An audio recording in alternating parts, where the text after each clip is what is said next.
And remember, KNUST, test your strategy and not your stress. Remember that 70% of KNUST students find it difficult to ace their exams, not because they are lazy, but because they are using the wrong approach. As they study like SHS for a university that marks differently. If you are watching this, you are about to stop wasting time and to start passing smarter. You are once again welcome to Apply 360 YouTube channel, and this is how you pass KNUST exams. Now, let me tell you this. KNUST doesn't test how much you memorize, but rather it tests how much you can apply it under pressure.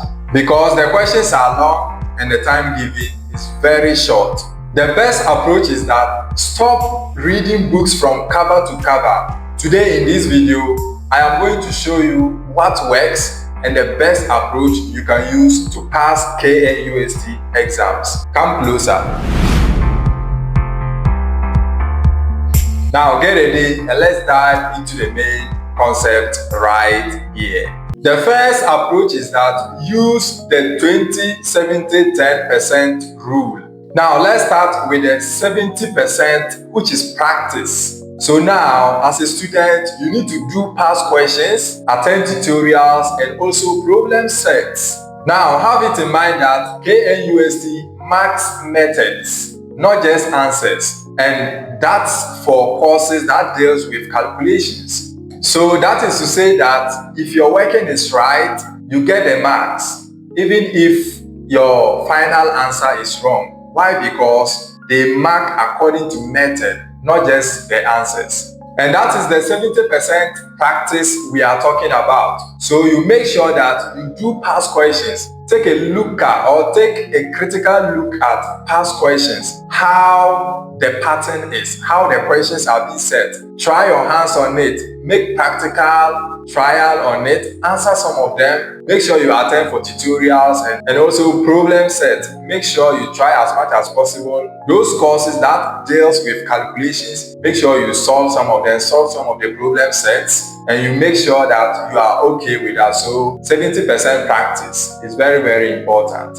The next one to look at is the 20%, which has to do with our lecture notes or the slides being given to us from our lecturers. And what this means is that focus on what the lecturers emphasize in class. What the lecturers normally emphasize in class, make sure you focus on that. If they say this is important, then it's likely coming in the exams. So that is your hint.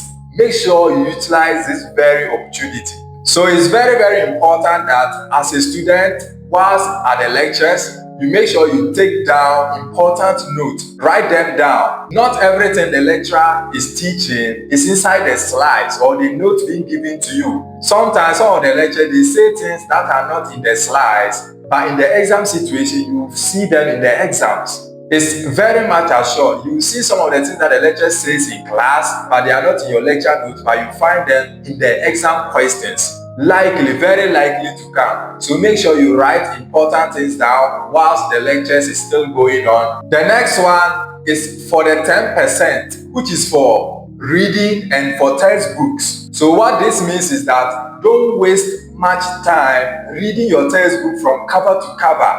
No, don't do that. You can use your textbooks to read more about concepts you don't understand or you don't get it. That is after class. Now you can use your textbook to read more about concepts that you don't understand. This alone will cut your study time in half and also save much of your scores. So using the 70-20-10% rule is very, very important. Why? Because as a student, when you try to break this down, it's going to save you a whole lot of time to be able to improve in your academic performance.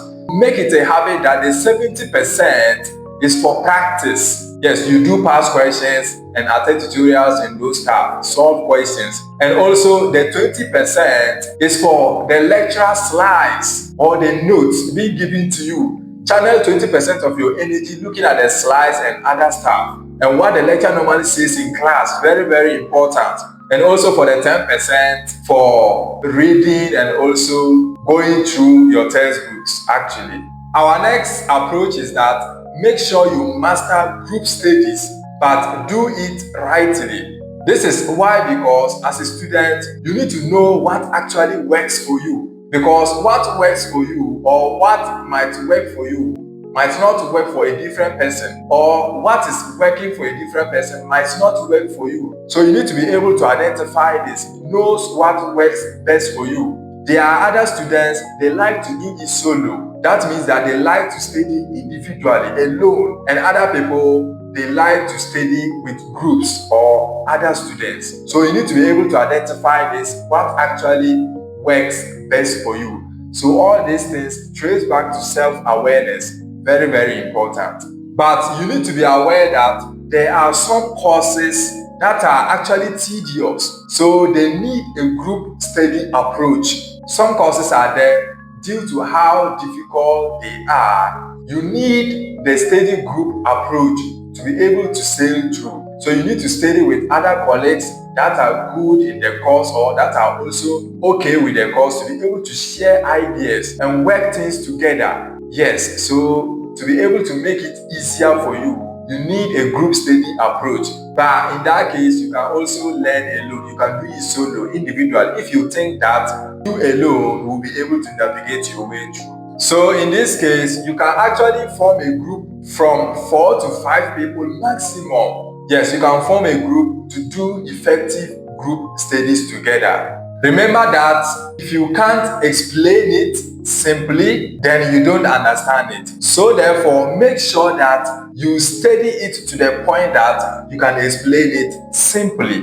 Our next approach to talk about is that time management during exams. Now, KNUST papers are long, very long. So sometimes you find students spending like 45 minutes on one question or on question 1 and rush through the rest. No, this is a bad and a wrong approach. Don't do that.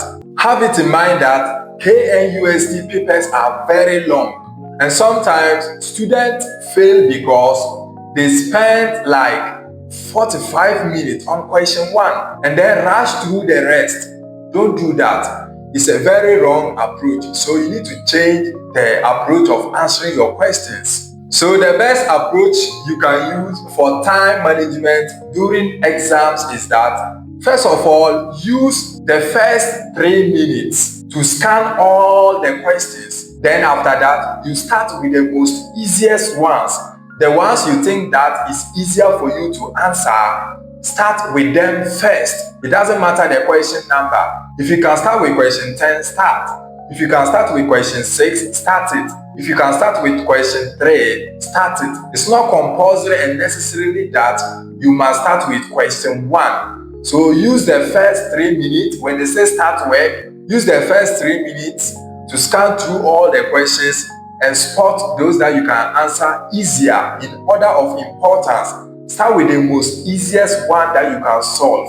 Then after that, you make sure that you allocate time per question. So the total time divided to the number of questions that you are having, and then you stick to it and start answering. You make sure that you make proper allocation of the time per question. Then remember to leave 10 minutes. Remember to leave 10 minutes to go through or check your answers or your calculations. Because one silly mistake can drop you from C to A. So it's very, very important that you leave some 10 minutes and go through your work and your answers to see whether everything is accurate. And then one most important caution is that please avoid copying in exams.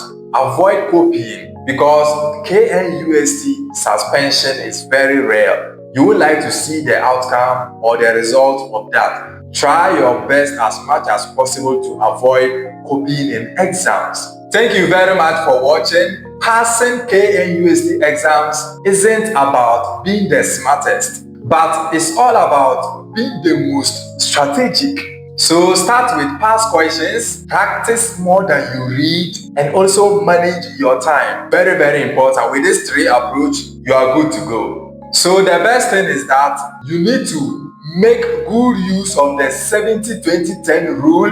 And the second approach is that you need to master study group technique. And also you need to do it rightly. And the last one is that time management during exams. Very, very important. With these three things, you will be able to navigate your way through. Alright, if you get value from this video, kindly do me the honor to like the video, drop your comments in the comment section below, share, and also don't forget to subscribe to get notified for other subsequent content to come. More educative content coming right here on my channel, so kindly subscribe to keep in touch.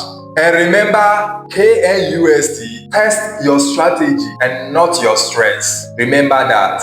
Thank you very much for watching. Wishing us all the best. I will see you in my next video at the corner of the screen.